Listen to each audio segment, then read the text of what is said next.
ఒక విజన్తో ముందుకు పోతున్నాం. ఒక విజన్తో ముందుకు పోయినప్పుడు కొంతమంది ఏమీ తెలియకుండా ఏదో రాజకీయం చేయాలని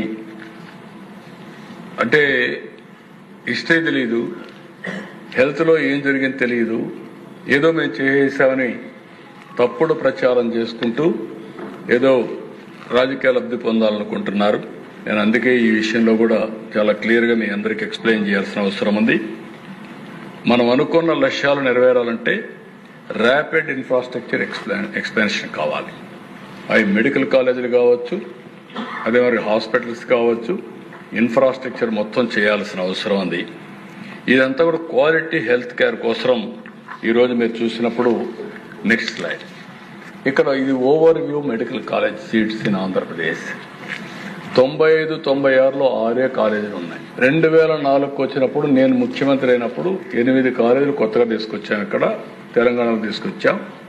ప్రతి జిల్లాకు ఒక మెడికల్ కాలేజీ పెట్టాలని 23 జిల్లాలకు 23 మెడికల్ కాలేజీలు పెట్టింది మొదటిసారి ఇండియాలో, ఫస్ట్ ఆఫ్ ఇట్స్ కైండ్.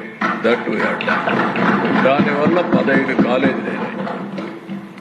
2008-9కి అవి 18 కాలేజీలు, 3 కాలేజీలు పెరిగాయి.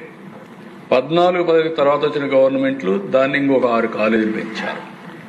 మళ్ళీ నేను 19-20కంతా 5 కాలేజీలు పెంచాం.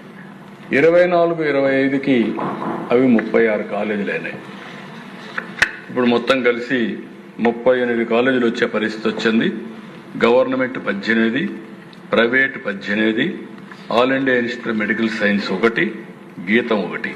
ఈ 36 కాకుండా 2 ఆల్ ఇండియా ఇన్స్టిట్యూట్ 1, గీతం 1 డీమ్డ్ యూనివర్సిటీ, మొత్తం కలిసి రాష్ట్రంలో 38 ఉన్నాయి. ఇది చరిత్ర అయితే ఏదో మేము తెచ్చేసామని గొప్పలు చెప్పుకుంటూ ఏదేదో మాట్లాడుతూ